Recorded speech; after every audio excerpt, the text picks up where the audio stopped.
The last thing we should want to do is the government to print up a bunch of money, which steals from the poor, so that they can buy Bitcoin to enrich us. Like, no, that's not what we want. Question mark. Or like, or fill up the SBR by seizing coins, which is basically what it is now. It's like, oh, look at all these coins we stole from people. Oh, great, that's bullish. No, it's not. That's fucking terrible. The real adoption comes from people actually using it, from individuals and businesses creating circular economies, trading goods and services, like increasing the velocity. This is, in my opinion, what real Bitcoin adoption is all about.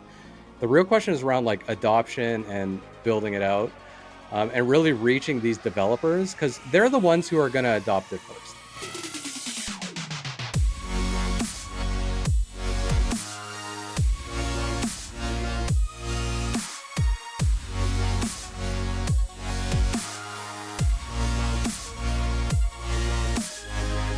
What is up, guys? Welcome back to Bitcoin Audible, your place for unfiltered, raw, real Bitcoin talk and exploring all the best in Bitcoin and chatting with the coolest people and the coolest projects. I am Guy Swan, your host, the guy who has read more about Bitcoin than anybody else you know.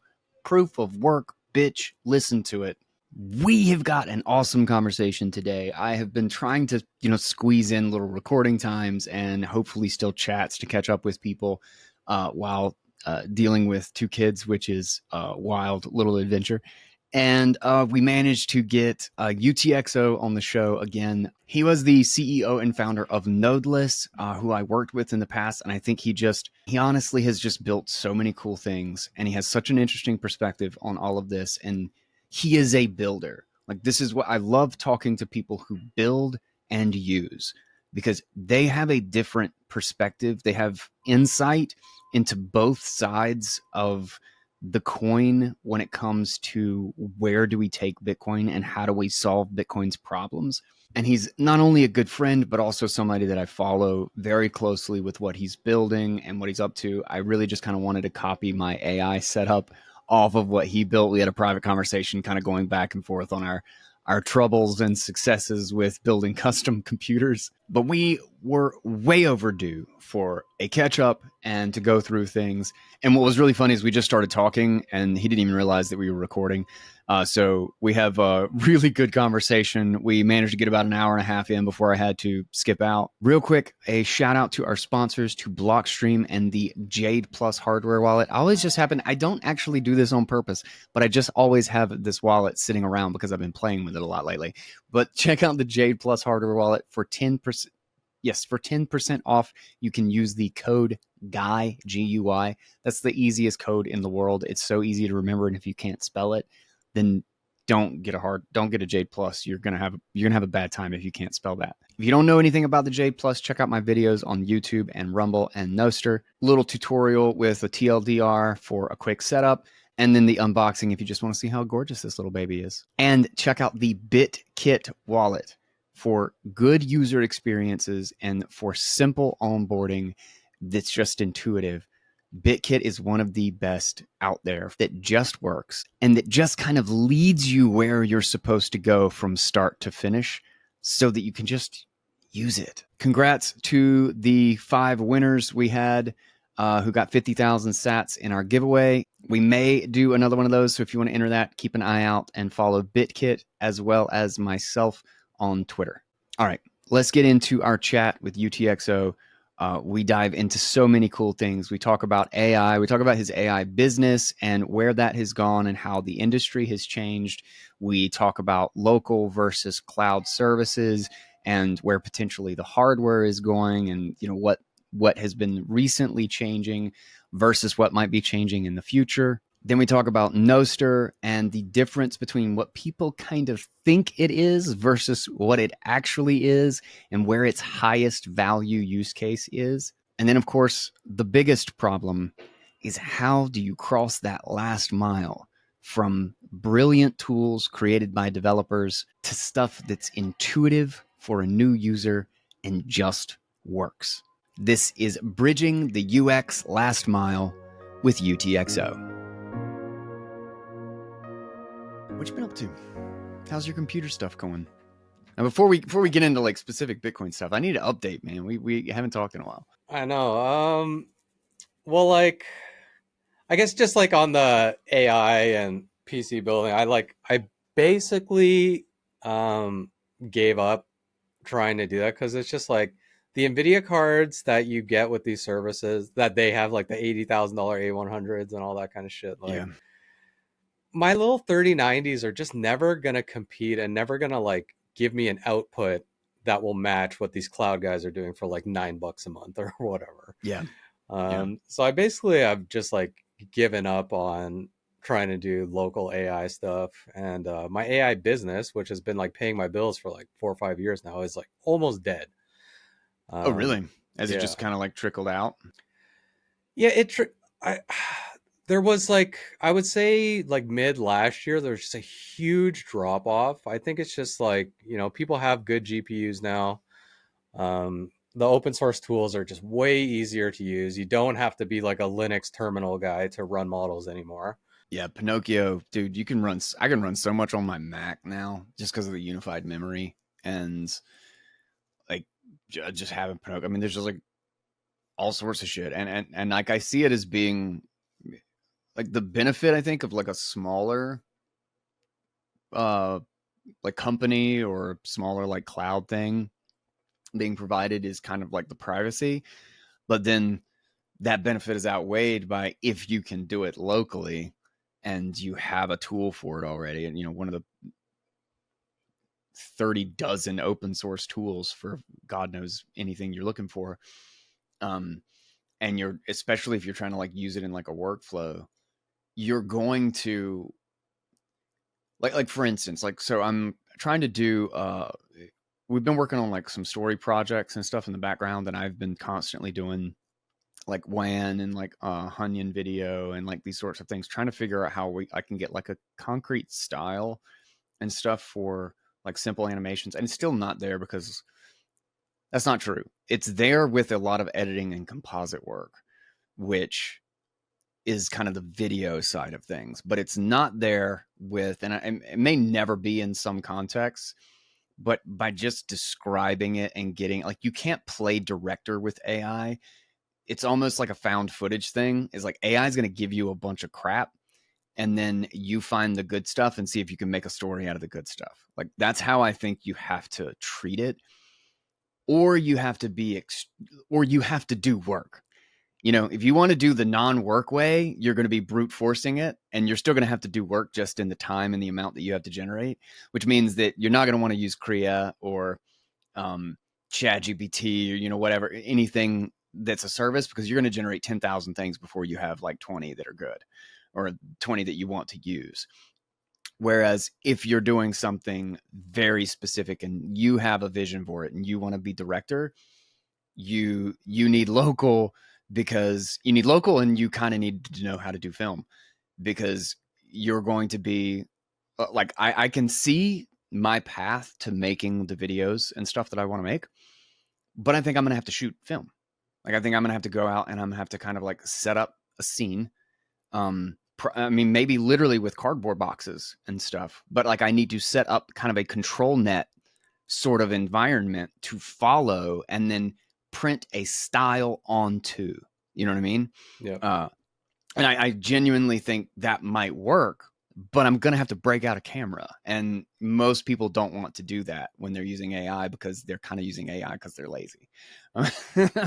So, but yeah, I can totally see how that has probably driven away a lot of, or just shifted the market so much in a matter of months. And it will probably again shift in a matter of months, because so much is just moving so quickly. But I've specifically gone to almost all local stuff just because it almost doesn't make sense what I do with it. Like it's more of a pain in the ass. Like I can write a script with AI to do the one job that I need it to do for every episode or whatever it is, faster than I can go boot up ChatGPT and open up a browser and punch it and like go find my prompt and copy and paste it. You know what I mean? Like it doesn't make sense for me, because like the whole idea is like do something quick and easy and repetitive. yeah. So anyway, long rant, but I kind of get the sense of that sort of shift happening in AI. Yeah, it's brutal, man. I mean, like I started the business in like 2018, so like Mm-hmm. barely anybody knew about AI, and all the open source tools were like, Wow, was it that long ago? it was, yeah, super. Well, like honestly, I feel like I might have had the biggest AI business in the world at that time, man. Like, I mean, that was um, pre-Chat GPT. way before ChatGPT, way before OpenAI didn't even exist with their first GPT Yeah. models. Like, there was nothing. Um, and it was like there were open source tools for what we were doing. Like, it's face swabs, like making deep fakes, right? Yeah, yeah, yeah. Um, so like basically all my script does was put like a really nice interface and let AWS host the GPU. So that's what you were Mm-hmm. basically paying me for, right? It's like, pay me $15, we'll make the video, but you just have to like go on the web and just upload, click submit, and then boom, your deepfake comes out. You didn't have to do any terminal, any steps, Yeah, yeah, yeah. anything crazy. But now it's like, How much flow shift and diffusion? yeah, but now it's just like it's free, it's easy. People just like point and click on their MacBooks and build the exact same thing. So yeah, my business is down like 80%. Damn, So it's, yeah, it's that's bad. wild. Yeah. But the Bitcoin stuff is starting to pick up again. Finally I have a business that won't throw me in jail. Um, Wait, what's your? Maybe I know your Bitcoin project. What is it right now? What are you working on right so now? the main thing, it's Bitvora. Gotcha. Yeah. So we're in the middle of rebranding because it's like the initial idea was to get all the exchanges to have Lightning. So we made it Mm-hmm. super easy. We have a regulated company, where it's a registered money services business. So exchanges can work with us. Um, and then we went out, we talked to like hundreds of exchanges, and none of them give a shit about Lightning. None of them. It's just like it's doing like a bunch of things. One, it's encouraging people to take assets off the platform, which they don't want. Two, it's destroying like half the shitcoin narratives about being a faster Bitcoin. So it removes that. And then three, like none of these exchanges actually manage their own UTXOs. They're all using like Fireblocks or BitGo, and they're just like an API wrapper around it. So it's like if you don't integrate with BitGo, and I'm not saving you any UTXO management fees, why the fuck would I want Lightning? So it was like, went a year down that road of learning that the hard way. But now what we're seeing is like the real driver is having a developer's wallet, because actually what we built is the best wallet for developers. Like, you can take this wallet, you could connect it with webhooks, with API, with Nostr Wallet Connect. You could set all sorts of permissions, like, oh, anything over 500,000 needs an email approval or multisig. Like, we built this crazy wallet that you can use. So like if you want to spin up a Bitcoin app, you don't have to worry about being exploited or getting hacked and like all of this. Like, we just take care of everything. And that seems to be picking up traction. So that's Oh, kind of that's like, awesome. I can actually see that being useful with PairDrive. Because we've been looking at. Tell me how this. Okay. Maybe I didn't understand the scope of Bitvora. So give me the pitch for this from the context of like I'm making an app that I want to integrate Lightning, and I want to make this so that the user can have control over that, and also potentially. Actually, you know what? Let's just start there. Don't add too many layers to this. Give me the breakdown of why this tool would or could be useful to me. well, basically it's a wallet that can connect to any app.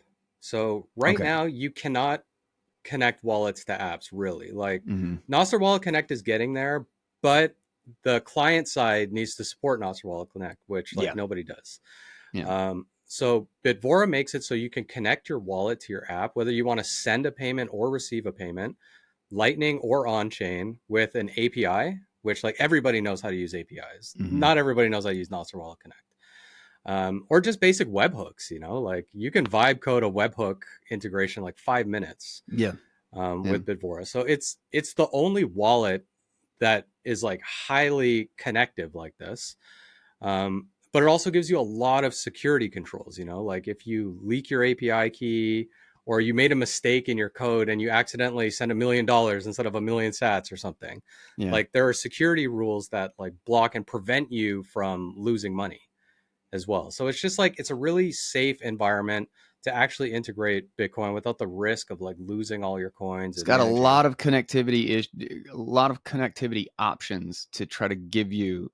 So it's kind of like an interface between making it so that you have all those options available to you for how you want to connect to it. Because our intent was to use Nostr Wallet Connect a lot because we're going to try to obscure away the fact that you're creating Nostr keys with pair drive down the road when we have like kind of the app side of it.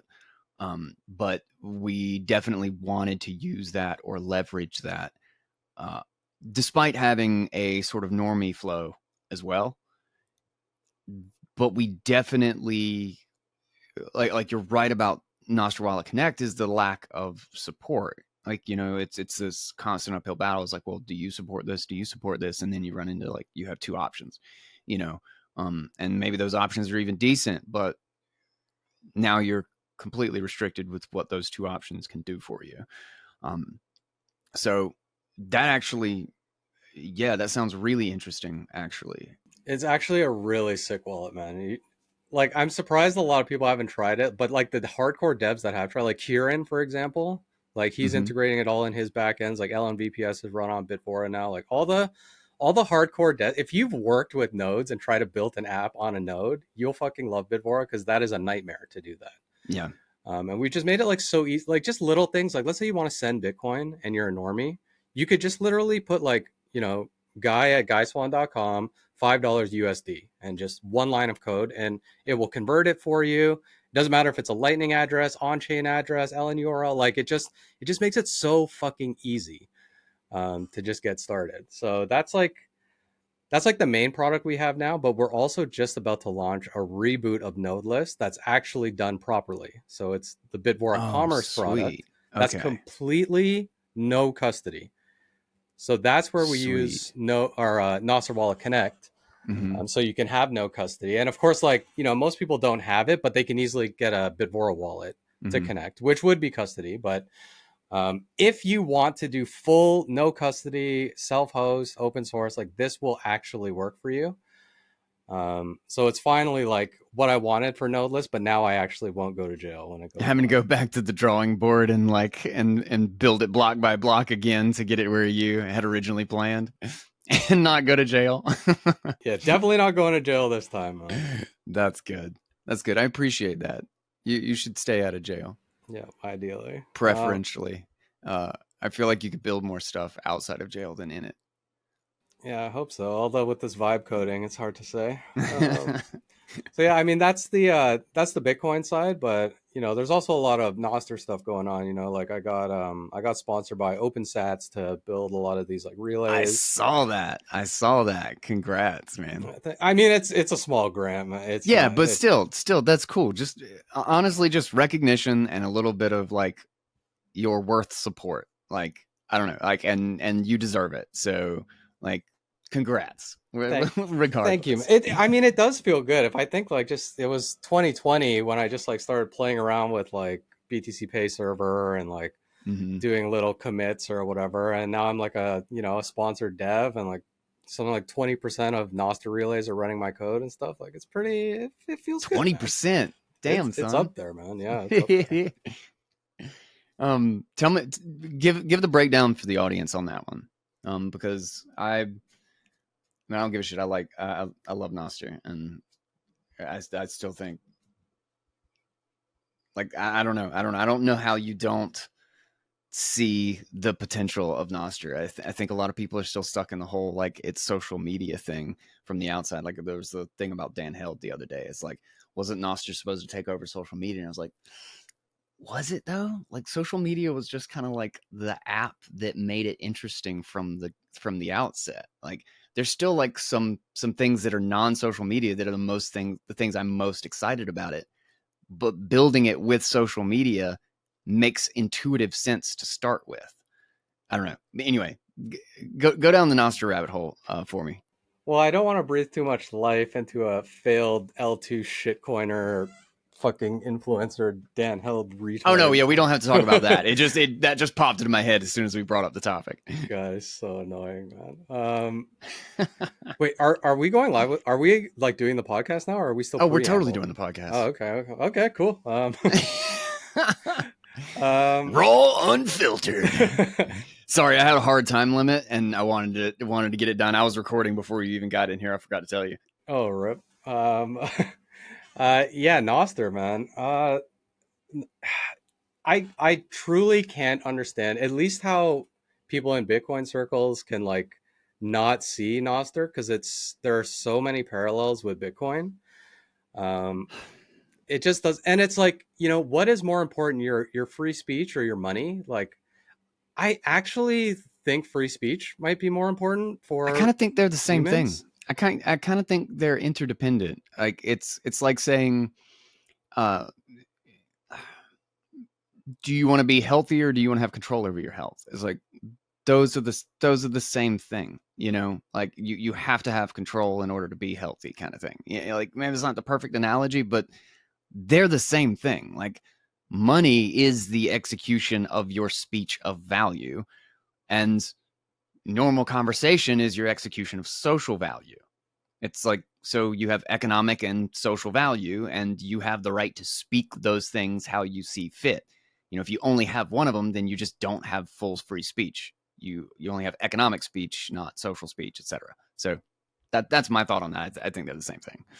Yeah, I think there's something weird going on where it's just like, Bitcoiners, or many Bitcoiners, they're like their identities are tied up in their Twitter profiles and their follow counts, and like the only Yeah. way they feel special, besides like looking at their stack, maybe is like when they get a bunch of likes on Twitter. I mean, that's just my guess, but Man, I think that's a very, very human thing. Like I see myself all the time. Like, oh man, that got a lot of likes.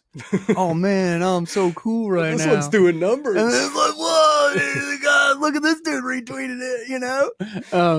So it's 100, like we are deeply social animals, but like you gotta like step back and realize like, okay, a whole bunch of people agree with you, like what you said, you know, like every dumb fuck on the internet has groups of people who agree with what they said. It doesn't mean anything. It doesn't mean you're not a dumb piece of shit. You know, like humble a little bit. You know, like there's plenty of stupid people. You could just be hanging out with the dumb ones. Like like Totally, let it man. go. You know, and like of my whatever followers, at least 80% of them are OnlyFan accounts. Especially on Twitter these days. Yeah, it's But so bad, yeah, man. And no. I'm trying to remember, like, because we were before Nostr, we were on Bitcoin Twitter. I mean, I'm not anymore. I assume you Mhm. are because you got a show and I'm stuff that still you up there. Yeah, yeah, yeah. do. But I remember there were a couple incidents where we all like mass migrated. Like, what was that? Oh, what was that? I don't even remember the name of the other social. The right wing one that's not Truth Social. What is it? Gab. Is it Gab? Gab? I don't. Gab Oh, was a big one. There was locals. There was like a minute that like a bunch of people, I even set up an account over there.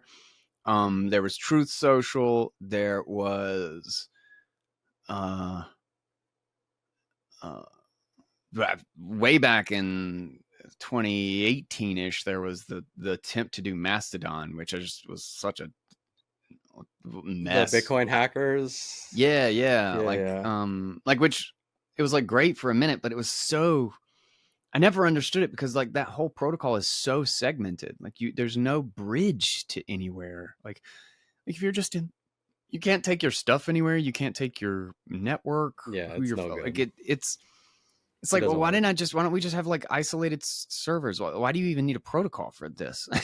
Like Yeah, it's you just a can just start a website basically. website. You Yeah. can just start a website on a server and like, It's okay, a let's just blog all with do different comments. Bitcoin forums somewhere. I don't know. Like, Yeah. that one never made sense to me. Nostr is the first one that I was immediately like, oh shit, there's like a global here that actually makes sense. And you can just keep connecting to relays and expand your global. And this is truly an open version of it, you know, like the It relays are actually actually is. open. Like it It actually is. And that's yes. why I was like, this is the first one. Because I tried all of the damn things. I really did. It's just I've been this for decentralized social media in the same way that I tried every stupid thing for peer-to-peer file sharing and storage and stuff. And they all suck. They all have promise. They all suck. Nostr is the first one where I was like, okay, this has something. And not only that, it's also simple. Like people just, God bless people, discount the power of it just works and it's not that complicated, you know? And I think people underestimate the ever loving shit out of that. So I don't know, but yeah, I totally agree. Yeah, it's easy for users, but it's also super easy for developers. Like Yeah. if you're Twitter, I mean, I don't know No, what that's the what I cost. mean. Like the structure of it is easy to build with, you know? Yeah, No. yeah, it's so easy. I think on Twitter the API is like, what are they charging, like $1,000 a month or something to like Dude, I use don't their even know. API? Who knows if they even give you permission to do it? But Yeah. like on Noster, it's super. It's just literally JSON. No permission, no nothing. As long as you sign it, it's valid. Like You it's can so figure it easy. out just by like looking at the raw. Like you can just look at the raw. It's kind of like just like a RSS feed format type thing. Like you could just see the different sections of it and what it is. And you can just like replace things and then sign it and stick that in there and then just kind of like throw it at the internet.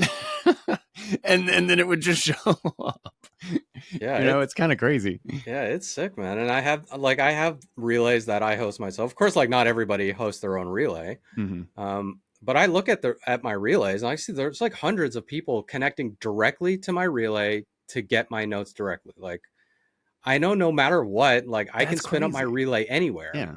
Um, and it's just like it's truly peer to peer. You don't go through Twitter, you don't go through an algorithm. You just connect directly to my relay, get my notes directly. Like that's how it's supposed to be, man. That's like, there's another thing. It's like Bitcoiners, we loved Ross and WikiLeaks, Julian Assange and stuff. Like Noster is actually like what could have kept them going and Mm-hmm. not get all their shit seized. Um, but they're just still hating on Noster for some reason, which is just so weird. It's one thing to not like it and not use it. Like, okay, it's too small or whatever. Or I want to connect outside of Bitcoin. Okay, that's fine. But like, why would you hate on something that is like so aligned with Bitcoin ideals? Like that's something Yeah. that's just truly mind blowing. The thing that gets me, and I've had the same conversation with people in so many different contexts, is like, I'll talk about, like I use the crap out of Fold, and everybody knows that. Like they're not sponsoring the show. I use Fold, and I talk about the things that I use, and everybody's like, "Ugh, KYC," and I'm like, "But do you have a bank card? Are you telling me you don't have a debit or a credit card? Because that's KYC, man. Like the question is, do you want KYC and get sats, or do you want KYC in the traditional banking system? And I see the same thing as people talk about how like the Keat UI isn't open source yet, or Noster is like it just has like a bunch of popular relays, and I'm arguing with them on Twitter and Telegram, and I'm like, yeah, but the government has a back door on. Like, what are you doing here on Telegram?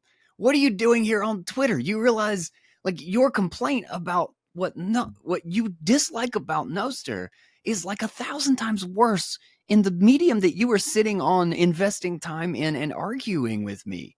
Like okay, you don't have a perfect solution. Okay, Noster may not be a perfect solution, but is it not better than where we are arguing about it? Yeah, I Are don't we know. moving in the right direction, or are we just saying that because like it seems like a giant and endless battle of perfect is the enemy of good, and everybody's chasing things that don't exist? Like everybody's chasing a Bitcoin that scales to 8 billion people and as many transactions as they possibly want, all on chain and all sovereign, and there's no trade-offs and there's no nothing. That's never been invented. And it never will be. It never worked. It never will be because of Javon's paradox. As soon as we actually get to the point where everybody could buy, their groceries once a week on Bitcoin in a sovereign way, people will find 100 other things to use it for, and we will need 100 times the scaling, and everybody will be pissed that it's still not perfect. Like it will, the scale, there's no end to scaling. That's like saying that, oh, there's an end to what people need in their daily life. Well, no, after you fulfill the needs that they currently have, they just develop new needs. There's no conclusion to this. There's no perfect end story. There's no fully sovereign. Everything is probabilistic. Everything is a trade-off, and everything is just a trajectory. Are you making your situation better and more sovereign, or are you making it shittier and more dependent? Get off of Twitter and come hang out on Nostr for a minute, you know? Like, No, they're too busy like with their blue check complaining about KYC on Fold after they, pay Elon and give I think their I still ID have over. a blue check. I think I do. I think I paid for it. I don't know. I'd have to go back. KYC, man. KYC. Yeah. No, I mean, like, look, I'm a fan of no KYC, but I mean, any credit, you can't use Bitcoin payments everywhere yet until Bitvora fixes that. But let's go, Bitvora. Yeah, let's go. Let's go. If you're gonna use a credit card or a debit card and you're gonna get reward points, wouldn't you rather your reward points go up in value? Like that's basically what Fold is doing, right? Like that is literally it. Like I just want to get rid of my traditional credit card. Like that's been my only thing with Fold. And I don't even care. Like, okay, do it with Gemini. I mean, I'm like, maybe do a Bitcoin only company rather than a shitcoin company. But if you're just looking for sats, they do that too. But like the idea of like the only reason I haven't fully gone Fold to just get as much sats as I can on just my normal daily life is just because the debit card can't use everything. Like I can't rent a card with rent a car with the Fold debit card. I can't do my DigitalOcean subscription. They don't take prepaid debits. There's a bunch of subscription things. I mean, a bunch. There's like 5, but there's like a number of things that I just have to have traditional banking and a traditional credit card for. But as soon as I have a credit card, I can use that for all of the things that I can't take a debit card, and then I can just pay it off. Like I could actually go full, like the seamlessness of actually being on a Bitcoin standard and being able to just like go in and out of my banking like almost instantaneously for like, I think it's like a 0.4% spread, I think is the average that I calculate, which is nothing. It's better than all the compared other to everything else services, good, yeah. Like I don't think about it. I get 0.5% back default and usually 1 to 2%. So it all evens out in the end and I get a little bit of sat savings. But I don't know. I just like I don't think there's going to be any great leap where like everything is Bitcoin and everything is perfect. And it's like, isn't the goal to just like constantly stair step there? Like it's a process. The internet was a decentralized revolution, but is it done? It's been like 30 years, 30, 40, almost 40 years now. Is the internet done? No, so far from it. So would you not use the internet because it hasn't fulfilled its dream? Or would you use it for what you can use it for and then build the solution to the problem in the new place that you're in? Like, isn't that how Bitcoin exists in the first place? Yeah, no, I'm just going to complain about it on Twitter. I'm just going to LARP around. Well, and I also think like a lot of the people who cry about that, they absolutely do not live on a Bitcoin standard. Like they don't know what that means. They just like, maybe they buy and they're holding some Bitcoin because they want the number to go up or whatever. But that's a good point. They don't want to spend. A lot of people don't use it. Yeah. And I don't even mean it necessarily like spend it. I mean, they just like don't make transactions very much. They don't really use it. They buy it and it just goes in cold storage, which is fine. That's totally fine. Yeah. Savings is I mean, you can quote me sounding like I'm saying the exact opposite from probably 100 episodes of the show, but also just in the nature of the tools that people are thinking about. Like if you're not doing transactions every day, you're not thinking about why those tools matter, but they do to me because I do more Bitcoin transactions than I do fiat and have for years every single day. Yeah, exactly. Like Bitcoin is money. And if you spend money, like we need solutions to easily be able to spend our money. Yeah. I guess that's why we build the stuff, or I don't build it. I try to find people like you and I throw sats at you to build it. Thank you. Appreciate them. Dude, I literally might be. I didn't even realize exactly what. Like I knew of Bitvora, but I hadn't dug into it. But this may literally be much closer to what we've been looking for, and we haven't even gotten there yet. You know, like we're still in like alpha's probably within a few. I'm not going to say a time limit, but it feels like it's really, really soon because I've been using PairDrive to sync between devices. It just crashes. It doesn't have any error handling in the version that I have yet. Nice. But literally, it's still the easiest way to move stuff between computers. And I've demonstrated it to my wife, my parents, and my brother or whatever. And it's funny because when like right now it all just works like in the Finder. It just like works. It just watches a folder and then automatically syncs. But it's cool because we know the frustrations of moving a file from one computer to another. You know, like that's just a pain in the ass. We were just trying to share iCloud like photos the other day with like 5 people, and two like my mother-in-law and my brother just didn't get it. There was an error when I sent it to my brother, and it was just like invite to the album, you know? And I had to log in and do like a CAPTCHA in the browser and I had to go back to my computer. Like, I'm in this is on my phone. Like, why do what are you doing to me right now? Yeah. And so it was like a process. And then it didn't work for 2 people, both who have iPhones. And I was just like, this is so stupid. And then like I showed them, and my wife is just kind of like, this sounds cool, but I don't quite know why this would be a big deal. Like she kind of intuitively kind of gets that like, okay, that might be interesting. But when I showed it to her, because I just had a folder open on my Mac and a folder open on my Linux machine, and I dragged and dropped it to my folder on my Mac, and then within about half a second, it was bloop. It was just bloop bloop. It popped up on the other one, and I dragged another one, bloop bloop. You know, dragged another one, bloop bloop, and I just dragged 15, and it's like they're like slowly loading in. And she was like, "Okay, I can see this. I can see this would be cool." And this is just the tool that you build with. Then we're going to build an app on top of it. But like being able to like adding payments into that, I think is going to be a big deal because like so much of what I think the barrier is making it easier, lowering the barrier to more people doing or providing something, I think is more revolutionary than people think or respect. All YouTube did was lower the barrier of entry to making videos and having an audience. Yep. That's all it did. Like you used to have a big broadcast media company interested in your work. You had to have a degree of quality that they would be interested in. You also had to say the things that they wanted to hear. So there was a very tight culture.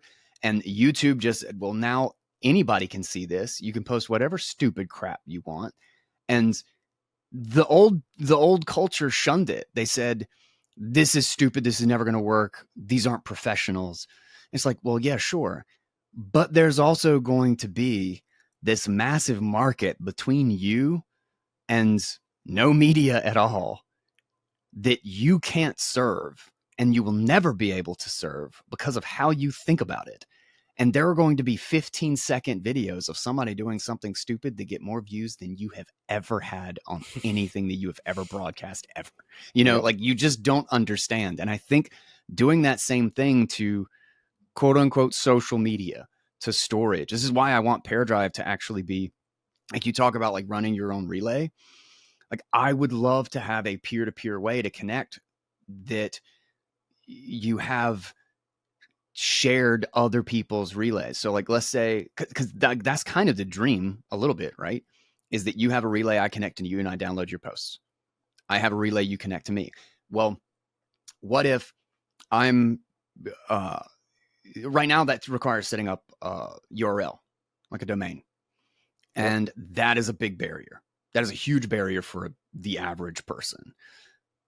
Now, what if all you have to have is one of your computers online and somebody can download from you? And if you are not online and you downloaded it from me, my brother can download it from you because you just looked at it a little while ago. And now everybody kind of has a relay without even thinking about the fact that they have a relay. Right. just because it can connect. And that doesn't mean that everybody is always going to be online and all of the information is always going to be accessible.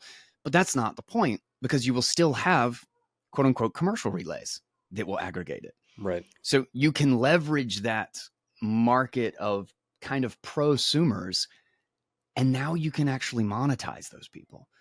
Like, one of the things that always interested me about the torrent days is I would see people quote unquote get caught, and I would read like Torrent Freak, and when they came in and they swatted and busted people, and it's like, we found 80 terabytes worth of stuff, back when 80 terabytes was bonkers. 80 terabytes is still something, but back when that was batshit. And it's like this dingy, it's like my basement, or there's this stupid room full of crap and boxes that I'm sitting in right now. It was just like somebody's corner of their room, and they have like 2 computers with like stacks of hard drives, and they've just been feeding the BitTorrent network terabytes and terabytes and terabytes of movies and music and shit. And I'm like, these guys did this for free So just based. because it was fun. Yep. Like, think about if you could put payments in that. That's a professional enterprise. That's somebody who could actually invest a little bit more, make it a little bit more stable, put another node somewhere else, and all they have to do is make a couple $100 off of that, because they're already doing it for free. Like, that's Yeah. a new market. That's a And, new market. And we need a tool like Bitvora. Like, we need the SDKs, like Breeze SDKs out there, in order to make that possible, because it has to be simplified so that people can quote unquote have a wallet without thinking about it. yeah, and I'm just thinking, like, you could, with Nostr Wallet Connect, so like you could go into Bitvora and be like, you know what, for file sharing, I'm willing to spend $10 a month Mm-hmm. on whatever. So I set up that Nostr Wallet connections for my media sharing, and then I plug it into your app. I can now pay, like, let's say I download, I don't know, 10 megabyte file or 100 megabytes, whatever it is, and you're charging 10 sats per megabyte. Like, I don't actually have to spin up invoices and pay an invoice request or anything. Like, those sats just start streaming automatically, and it will never go. You can never take more than $10 out of that connection, and I can just log in and kill that connection whenever I want. Unlike credit cards, you give a vendor your credit card, it could be hard Good to luck. cancel. Who knows? They give it away to somebody. Suddenly, you have to cancel your whole card, and all your I accounts go just did down. that. I Yeah, just had to cancel my card. that Some stupid scam charging me $2.99 a week.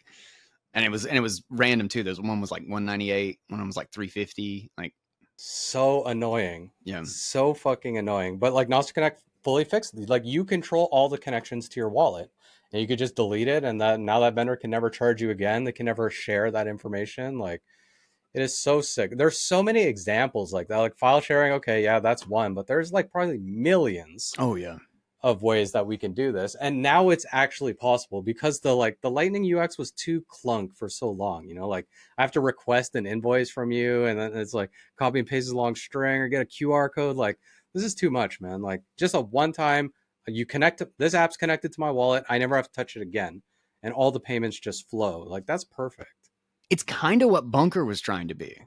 In a sense, insect bunker, which I still think, because of the value of separating your keys, like, I still think the UX made way better, like kind of a Nostr Wallet Connect sort of UX around that would be killer. But separating that out, like, that is the whole value of all this. And that's why I think people really, really discount how much new networks and things on top that aren't even related. Like, everybody's always looking for a layer 2 solution or something on Bitcoin.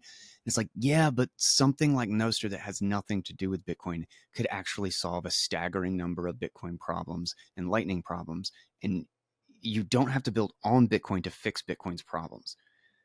So many of those limitations are like, oh, well, now you have to have a domain name. It's like, okay, so in other words, you need to solve a domain name problem to solve this Bitcoin problem.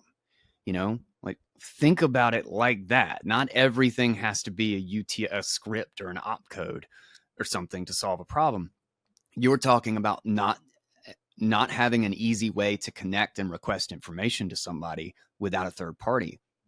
That doesn't need that might not be a Bitcoin problem, But yeah, without a doubt, No, everything since I started using AlbiGo or Albi Hub for Nostr Wallet Connect has completely changed my thinking about the direction of development there. Like NWC is like the killer app for Nostr in my opinion.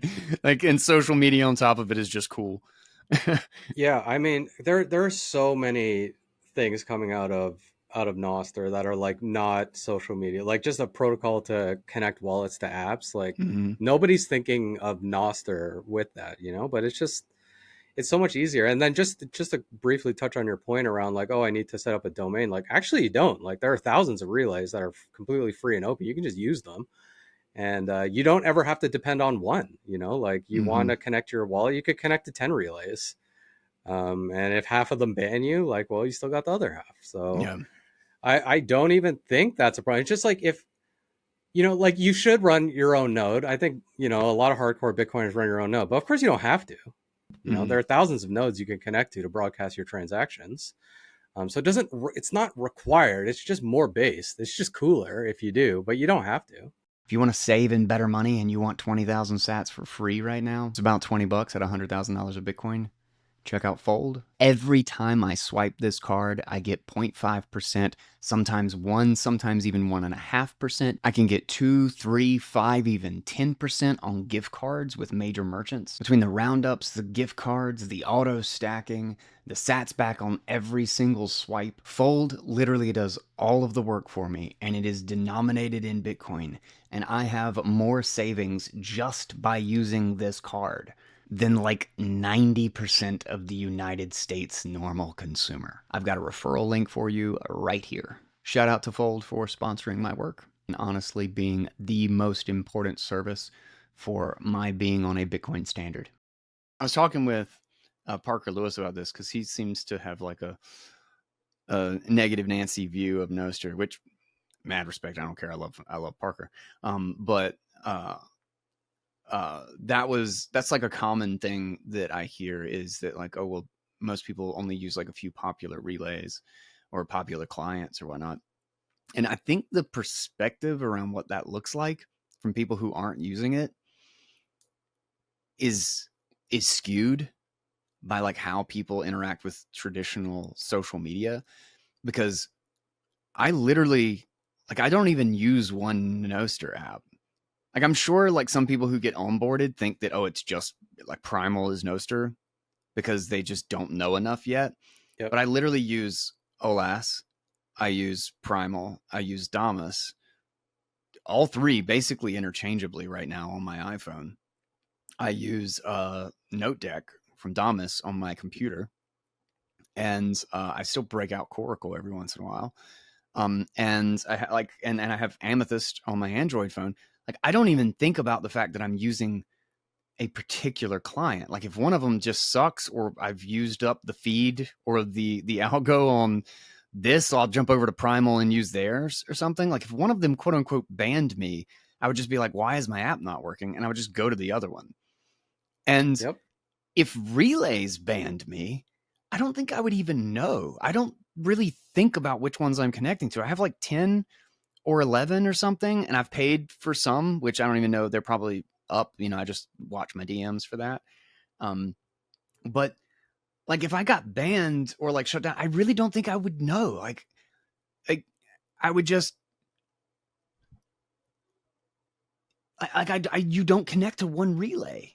You know Yeah, what I it's mean? it's It's very just like unlikely. And the it's people not who how it works. interact, like let's say you've connected to 10 relays. Mm-hmm. Well, now if 10 people have liked your post, your note's also going to get rebroadcast to their relays. Yeah, So before you know it, your notes are already on like probably hundreds of relays. There's just yeah. no way you can get, it's just not possible. And you basically only need one relay in uh uh simultaneously, or in like you and I only need to be connected to the same relay in one of them for us to have our networks connected, because we're just locally asking for all of the relevant information. So if you're connected to 15 relays and I'm connected to 9, but one relay, because I'm connected to yours, if your relay doesn't ban me and you want to get my stuff, you just get it from your own relay, because that one connection will just push through all of that information. And the fact that the 8 other ones that I'm connected to have banned me. Still, I don't know, and you wouldn't know, because you just need one to get you the information, and it looks exactly the same on your side. Yep. So yeah. And that's basically exactly what Web of Trust Relay does. Like in the early Yeah. days when we were getting spammed really badly, like I only had one relay, but that relay connected to hundreds of other relays. So I could just go on my one nice spam-free relay. It was just for me. And it's still, everything just worked perfectly. And it was like, that was a weekend project. And like, yeah, I don't know. Nostr is so good, man. I just cannot believe it's not massive by now. It doesn't make sense. No, I think it makes sense, and I think it actually does make sense. It's the same reason why in 2013 I was like, how is Bitcoin not massive? Is that it makes so much intuitive or obvious sense when you're in it, but protocols necessarily develop in a bull bear market cycle.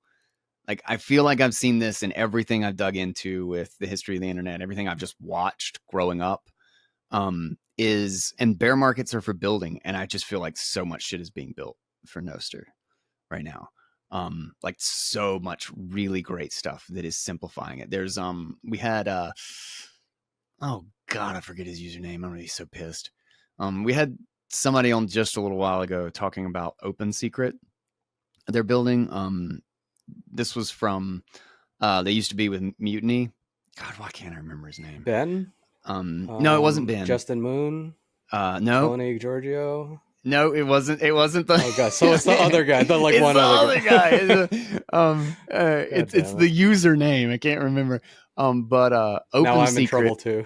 which is um uh making it so that they can essentially host a quote unquote server for you that holds your keys, but that you can essentially audit and know, because of how it's built and because of the code that they're running, you can look and see that they have no access to your keys.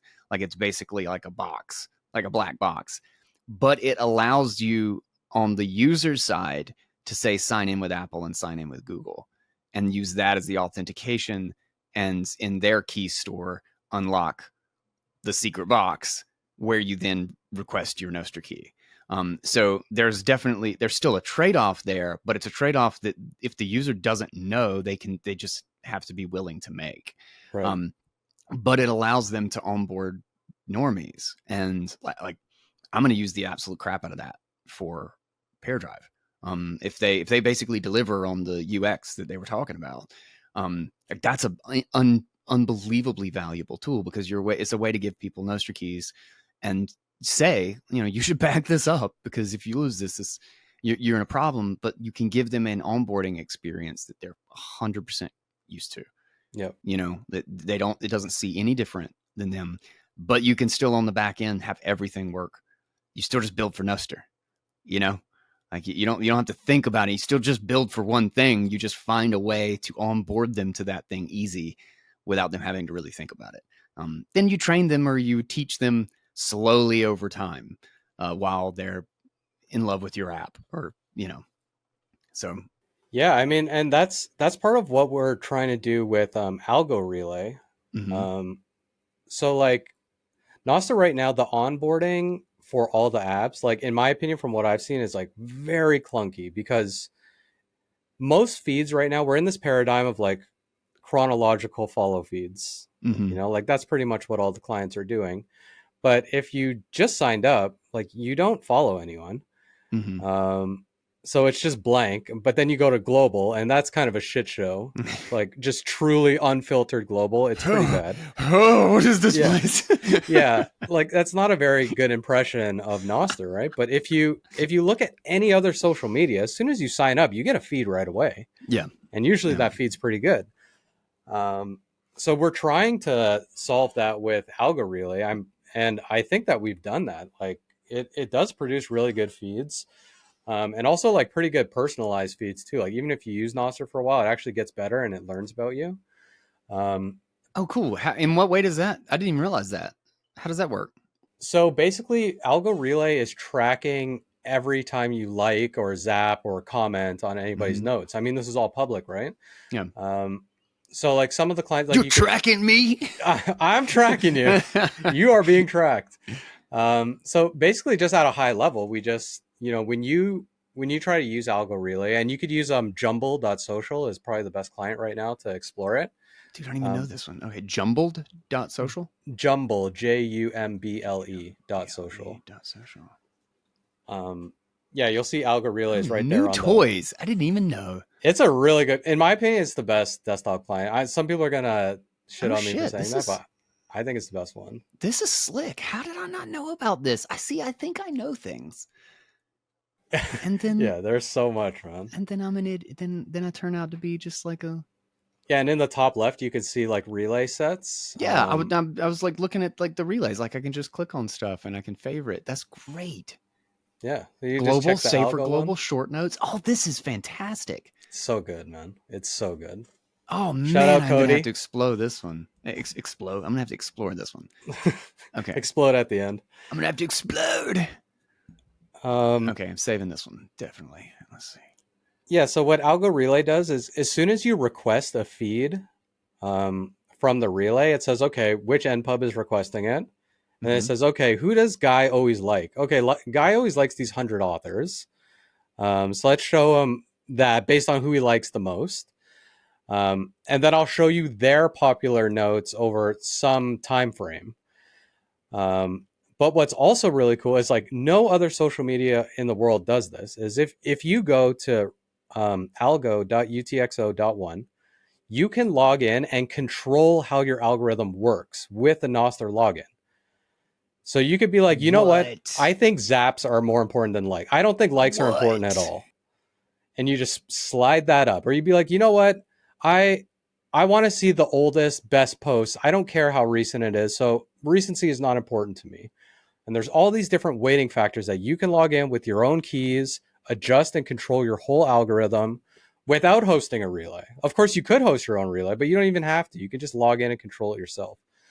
And there's no social media in the world that does that. And we Is already this have open it here. source? It's open source. Yeah, this is what OpenSats is sponsoring for me to build. Oh, dude.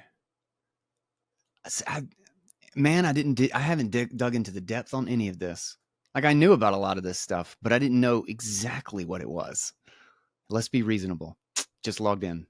It's gorgeous, isn't it? It's beautiful. Noster. Noster. I didn't have to do a CAPTCHA. I did not have to identify any beds or stoplights or anything. Dude, this is great. Interactions with authors, global reactions, global zaps. Dude, this is so cool. Yeah, man. You just scroll down a bit. You have all those sliders. You can I'm gonna adjust. steal the shit out of this. It's so dope, I'm man. gonna steal the shit out of it. I'm gonna have to forward sats from zaps when we integrate this. All right, I'm putting this in the pair drive pub. All right. We're coming back to this. That's a baller. That's great. This is such a cool way to think about it. And dude, having control. And that's the other thing too, is that and I wrote an article about this ages ago because there were these constant conversations about uh algorithm. We get rid of the algorithms. And I'm like, no, you want control over the algorithms. You don't. The last thing we could possibly want is to get rid of algorithms. The algorithm is insanely useful. The problem is that someone else is deciding how to filter your stuff and how to organize your stuff. Like you just need to figure that out for yourself, or tools need to be made to make it easy for you. And I just don't think people realize that. Like there's nothing like chronological is an algorithm. It's just a Yep. dumb one Yep. that is really inconvenient. We live in a world where there's going to be so much content. There already is so much content, but there's also going to be so much fake content that if you don't have algorithms and filters, you will be lost immediately. Like it will Absolutely. just be like trying to snow ski down an avalanche. Like you're just gonna die, and you're gonna have no experience. You're gonna be like, I should never ski again. This was a terrible decision. You have to have algorithms. There's nothing bad about algorithms. Just in the same way, there's nothing bad about money. You just don't want the state to control your money. You don't want this to, and I think the other thing too is incentives around money, so a lot Mm-hmm. of the Oh, algorithms. 1,000%. Yeah. Yeah, I mean they're designed, like Twitter's is a perfect example. Everybody knows Twitter's algorithm is designed to piss you off, because you stay longer and you look at more ads, and that's why they do it. It's simple. Like, you could think it's like this evil psyop and all that, but I don't think it's. I just think they're trying to make money, and they don't care if they piss you off. Yeah. So that's Well, fine. they So that's don't what. even necessarily know if they've pissed you off. Like if their algorithm is just what keeps you looking at stuff, it's you that determines the quality of it. But if I'm arguing with somebody who says something unbelievably stupid, like all they see is that like I engaged. I posted a comment, I retweeted it and posted a comment on that was, look at this dumb dumb. Like like I am the one who gave it my attention, and they're like, well, guy likes this stuff, so let me give him that. And it's a terrible feedback loop because they're controlling it's like if you like stumbled upon some crack and you just smoked it like secondhand, and Okay. then suddenly you kind of like felt better, or you reacted in some way, and it's like, oh, okay, this is exciting, I feel good about this, and you didn't realize what it was, and then somebody outside of you who controls how often you walk by someone smoking crack saw that, oh well, you were just a little bit happier when you ate that, when you just went right into McDonald's and ate that cheeseburger just then. We're just gonna line people down the sidewalk smoking crack, so you're just stoned out of your mind all of the time, and you have no idea. Like, you're being addicted to something because someone else is seeing your reaction, and then forcing you into situations to have those reactions again because it benefits them. You don't see it, you don't realize how potent it is, and you have no control over it. Like, you have to be like, it's so hard. I was just talking with my brother yesterday, and we spent 30 minutes talking about people we were arguing with online, and after like 30, like, I wasted 3 whole comments in a Twitter thread about somebody who thought Bitcoin was backed by fiat. I was just like, Cool.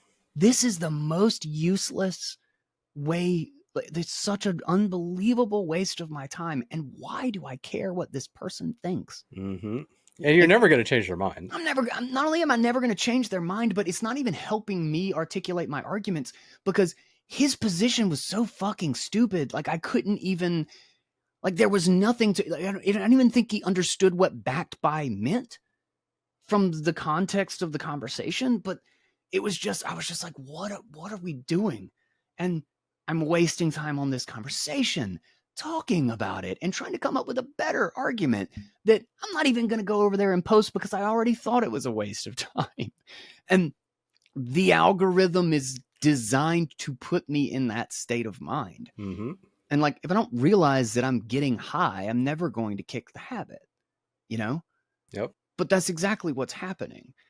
Control your algorithm is the most important thing any of this could do or focus on. Make that easy, make it intuitive, and put it in front of you. And then you can actually change it, because I can be like, this pissed me off. I came here, I got angry. This guy is an idiot. I'm going to mute this person, and I'm going to make sure that my spending time on this doesn't relate to what comes into my feed. And I can purposefully say, this funny meme that isn't about bullshit or doesn't piss me off is the thing that I actually like. Please show me more of that so that I can have a healthy experience while I am here. Absolutely, man. And it's not even about like, controlling your algorithm is one thing, but also just having an open competitive landscape for the Yeah. algorithms, because Yeah. like Yeah. TikTok has a different algorithm than Twitter and whatever, and that's fine. That's great. Different people should have different algorithms, but you can't get TikTok content on Twitter and Instagram and vice versa. Like, Nostr is actually the first one where you actually could have an open landscape of algorithms on the same content set, that can produce greater content, because like subcultures within those closed ecosystems could alter how a dev might build an algorithm, like Yeah. on TikTok, video like how you interact with video versus text is going to be very different about like what engagement matters, what signals tell you, how the algorithm should work. But you can't interoperate between them. But again, like Nostr just it completely fixes that. Yeah. Such a good protocol, man. What are you guys doing if you're not on Nostr? Get your ass on Nostr, man.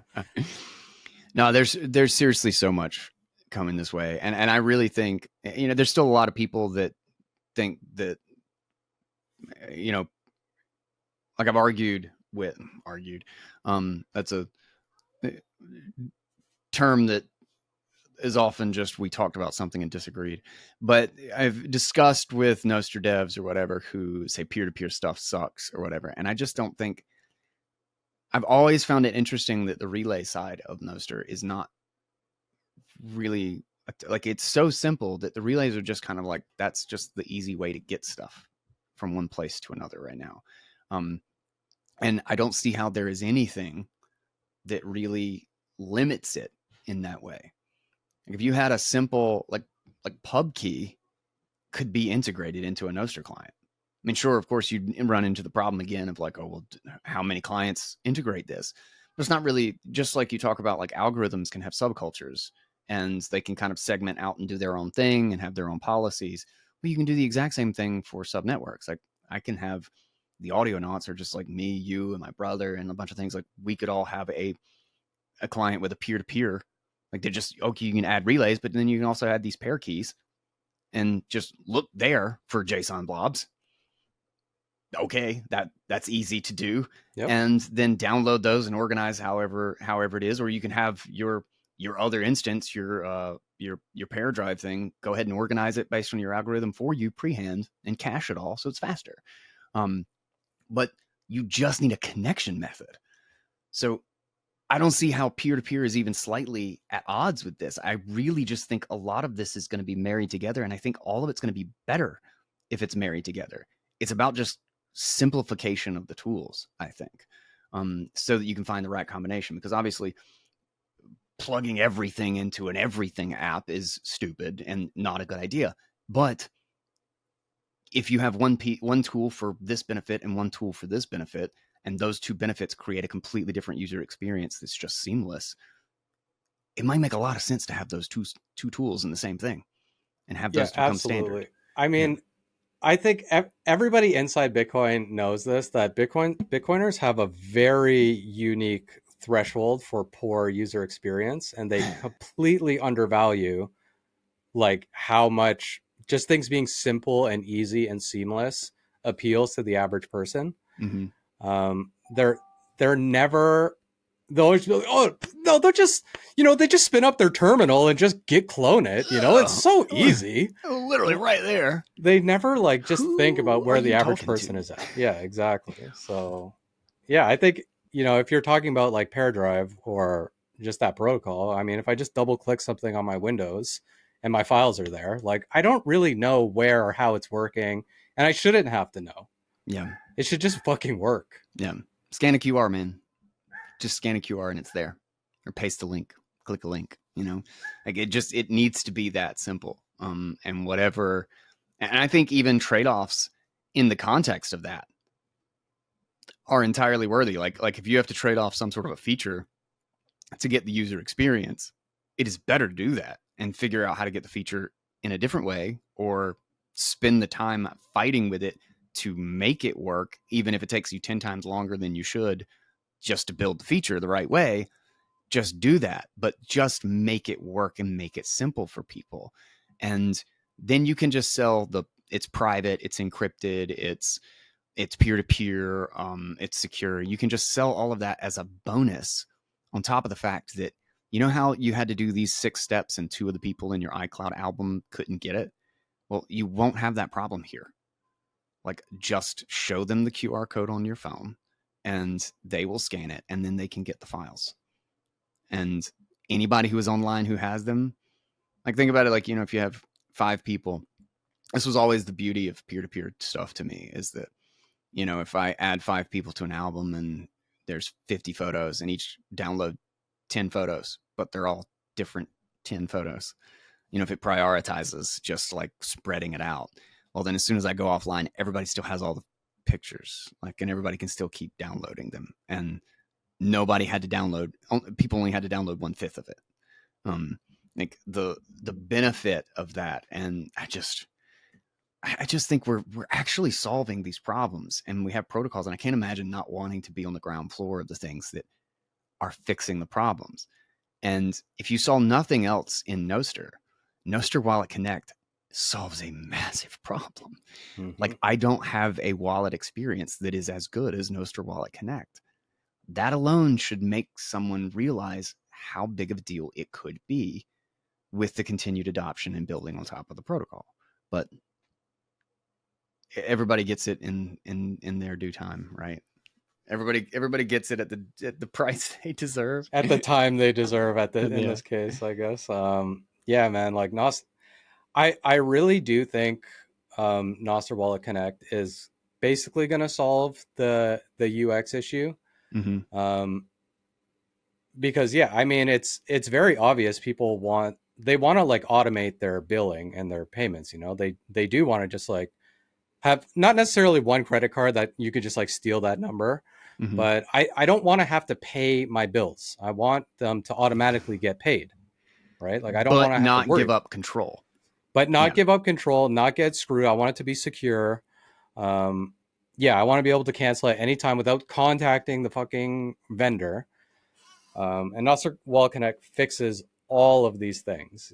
You know, like I think it's finally where it needs to be, but we need way more adoption. Like there's so few Yeah. wallets and so few merchants, but hopefully with Bitvora Commerce, man, because we're really trying to make I'll show you after the podcast, but it's very similar to Stripe. Like you just create a payment link, you just paste it on your website. There's no code basically. There's no API documentation. You know, you just connect your wallet, paste this one line of button code, and boom, you have a checkout now that connects with Nostr Wallet Connect. You can do subscriptions. It's fucking cool, man. That's so cool. Um. Oh man. Okay, we're actually close to my cutoff time. How did that? Fuck. I That feel was like we fast. just started. Yeah. Okay, so we should do this again, or we should actually re-up this conversation a little bit later, just to. I kind of want to chat with you about other things anyway. But maybe because we're kind of at like a 10-minute mark here, what are you most excited about, and where is your development mind going right now, and or quote unquote adoption mind? Like what's your short, medium, and long term target right now with the projects that you're working on? um, well, certainly my main focus is the Bitcoin business. Mm-hmm. And just really solving payments, you know. So the way I look at the landscape is the vast majority of investment is all going towards like exchange, basically like fiat to Bitcoin, Bitcoin to fiat. Mm-hmm. Um, so there's tons of investment there, and that's a proven business model. Plenty of people are making money, but I feel like the payments is very neglected. Mm-hmm. And payments, in my opinion, is what Bitcoin truly needs for adoption. Like I see, you know, I whatever. I'm just gonna bring it up. I'll get the haters, but like I think the SBR is very stupid. Like this is one of the stupidest ideas ever because like Anybody listen to the show, this I have a very similar opinion. okay, yeah, it's So like I think most of the audience is probably like, yeah, that's right. okay. Well, I mean, I don't even care if I offend those people. Like the last thing we should want to do is the government to print up a bunch of money, which steals from the poor, so that they can buy Bitcoin to enrich us. Like, no, that's not what we want. Question mark. Or like, or fill up the SBR by seizing coins, which is basically what it is now. It's like, oh, look at all these coins we stole from people. Oh, great, that's bullish. No, it's not. Yeah. That's fucking terrible. The real adoption comes from people actually using it, from individuals and businesses creating circular economies, trading goods and services, like increasing the velocity. This is, in my opinion, what real Bitcoin adoption is all about. And there is very little development happening there. But you also combine that with this amazing new tech that we're building with Nostr Wallet Connect and Lightning and potentially Arc and all these new tech, payment tech coming out. Like to me, that is incredibly exciting. So my focus is really there around building the tech out, but that is actually almost done. Like the tech is almost there. The real question is around like adoption and building it out, and really reaching these developers because they're the ones who are going to adopt it first. Like Mm-hmm. it's probably not going to be the baker. It's going to be the website that does the online subscriptions and Yeah. that kind of thing. Yeah. So our whole strategy is just like basically ignore the Bitcoin community completely because like half of them are just going to cry, oh, it's KYC, oh, it's custody, and it's whatever. Shut the fuck up and just run your own node then. Don't bother me. So we're going to go after just like regular developers on GitHub. There's like 100 million of them that have never built anything on Bitcoin. So just make it as easy as possible and really blow them away with this UX. Like as a business owner myself on the AI stuff, like I probably have $30,000 to $40,000 a year that I lose to chargebacks and fraud on credit cards. Holy crap. It's a lot, man. It Holy is. crap. It is, and it was worse Dude, it before. went up 25% last year. I don't. 25%. That does not surprise me at all. It does not surprise me at all. And like Bitcoin completely fixes that UX. Yeah. Completely. You will never have a chargeback again. So that is extremely compelling to a business owner. And then you also pair that with inflation. Like if I made $10 a profit all year, but my inflation rate at the end of the year was like 8-10%. Sorry, I meant 10% profit margin. Mm-hmm. By the end of the year, I'm at 0% profit margin, even though I was quote unquote profitable. Yeah. Like that's bullshit. And those just from the friction and flaws in the system that you're forced to use. Yeah. Yeah, it's And wild. that's the thing that all business owners can understand without bringing up Bitcoin, without understanding supply cap or decent. They don't have to understand any of that. These are problems I have in my business right now, and I can solve it with this tech. Yeah. So that's like we're just going super hard on that. That's like basically the short, medium, and long term of what I'm like super excited about on the Bitcoin stuff. That's awesome. That's really awesome. Well, shit. We're definitely gonna have to talk because I want to. I think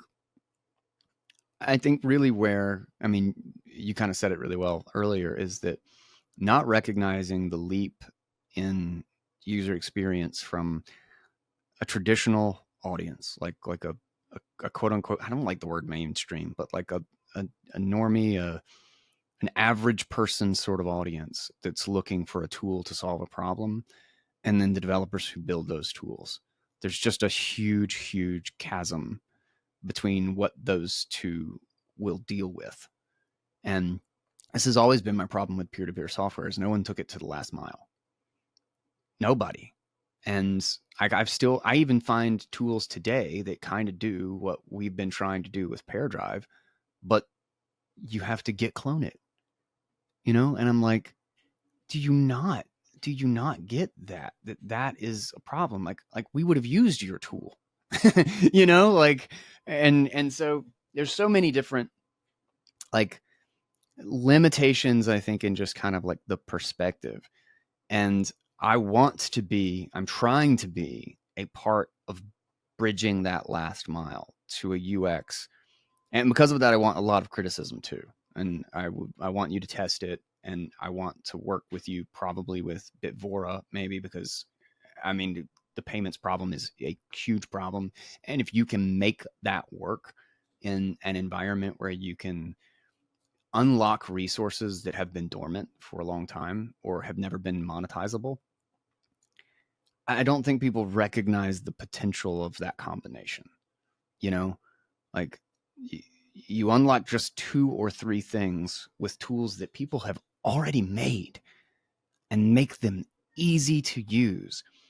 And subtle changes low enough have massive changes up the ladder or up the pyramid, so to speak. And I don't know. It just feels like we're so close to so many things because I can see that experience. I just logged in to your tool and then to Jumble with my Albi extension, and it was so easy. And I get that nowhere in the mainstream. Like traditional internet sucks. Like I would give up logging. I wouldn't have logged in. I would have just been like, if my LastPass didn't just work by default, but I have VPN on, so it's not. I'm gonna have to CAPTCHA. I'm going to have to identify stop signs or something. And it's such a shitty user experience. Well, and I think just to build on that too, it's like because we didn't have a smooth way to do payments, all of these like nefarious business models emerged, like selling people's data and Yeah. just fucking ads everywhere. Like, I don't know if you've been to a website without an ad blocker, but there's no content. The ratio of ad to content is like 10 to 1. Yeah. So like just all the experience got screwed up because we can't actually do micropayments in a reasonable way until Mm-hmm. now. So like who knows how that will completely transform commerce on the internet. Yeah. Yeah. It's wild. Well, keep the DM open. I want to chat a little bit later. And maybe actually, are you on Keat? You hang out there at all? Not since the last time you got me on I there, so forced you on there. I'll have to re-download it. We have a pair drive pub now, and we're slowly collecting people because I think we're really close to a release. And I think our tools may have a lot of working together that could be really, really cool. So, either way, I'm going to send you a Noster DM if you're not on Paradrive Pub. So, regardless, you'll hear about it probably pretty soon. So, let's keep chatting. Awesome, Let's man. keep chatting, and I'll dig a little bit more into Bitvora. I'll have links to all this stuff. I just saved like 6 of them, so all this stuff will be available. Jumble, thanks for showing me Jumble. I had no idea. This is a really cool client. Yep, so good. But yeah, any other links, things for audience to check out? Um, no, I'd say the main one is just really check out algo.utxo.1 and bother, if you're on Noster, bother your client dev. Say that you want this relay in your client. If you want algorithms, they exist. It's just you have to make noise about it to actually get it implemented. So please do that. Sweet. All right, I'll do that. I'll send a really bitchy note out and get people to renote it. Yes, please, please. I'll also renote it. Awesome, dude. Thank you for coming on. Thank you for hanging out for a bit. I gotta go put my kid to sleep. And we'll chat probably in a couple hours. All right, appreciate you, man. Thanks for having me. Later, boss. I kind of hate that we had to wrap that up so soon. Because I know we could have gone for another hour. There's a lot. UTXO is building just so much cool stuff, and I like how he's going back around and potentially ending back up at Nodeless in a completely different way, because that tool and that platform was so neat when I first started using it. But I am now way more interested in Bitvora. I didn't quite understand. I didn't have a very good picture of what that was. So I'm going to be digging into that a little bit more. Maybe we'll cover that a little bit more in depth on the show as I kind of explore the tool. And I hope I'm not going to give timelines anymore, because every time I give a timeline, I am just disappointed in myself. And that's stupid. Things are moving forward. Things are progressing. It's getting better. I'm using it. And I'm going to have some updates on Paradrive soon-ish. And this will be finally available for other people to use. I feel the momentum coming, and I think really in the state that it's in, as long as we've kind of solved the error handling, which is maybe this afternoon, maybe tomorrow, like we're I think it's pretty much solved. It has been for a couple of days now. I think we're going to release. Pablo said something that shifted my perspective on this. I've been wanting it to be like ready. I've been wanting it to be like really, really good and kind of like full featured in a subset of what I want. Not that I want like a full on app and everything's done. That's ridiculous. But Pablo said, ship ugly. Like, be okay with shipping something and delivering something that's not done yet, because the value, the feedback that you get from other people is just immensely valuable. And it could also change the way that you think about it, or the direction that it goes. And UTXO, like, I envy UTXO because, God, he just builds stuff. Pablo, like, so many people just freaking deliver, and I feel like everything I'm doing just takes so slow. It takes so long, and maybe it's just because like it's in front of me. But mad respect to those guys. A shout out to UTXO always for. I think he has a really solid perspective on what to build and the direction to take things to just really solve problems for people. So if you're not following UTXO, you 100% need to be. I am so glad that he showed me jumble.social because this is a fantastic client. And I'm very interested in that. So check that one out if you haven't. Then we've got Bitvora. Then we've got Algo Relay. And I will get his other links and InPub and all of that stuff in the show notes. You will find those links right down below in the description. And don't forget to check out the Jade Plus hardware wallet, 10% off with code GUY. If you're looking for a good hardware wallet that just works on mobile, the Blockstream Green and Bluetooth setup, it's really, really nice. And then BitKit, the mobile wallet with non-custodial Bitcoin on-chain and Lightning in a simple, intuitive savings and spending wallet setup. BitKit is a fantastic mobile wallet that you can probably onboard friends into, and you don't even have to explain it to them. The app will literally guide them because it's just designed that well. Check those out. Links and details in the show notes. And with that, I'm out. I will catch you on the next episode of Bitcoin Audible. I am Guy Swan. And until then, everybody, take it easy, guys.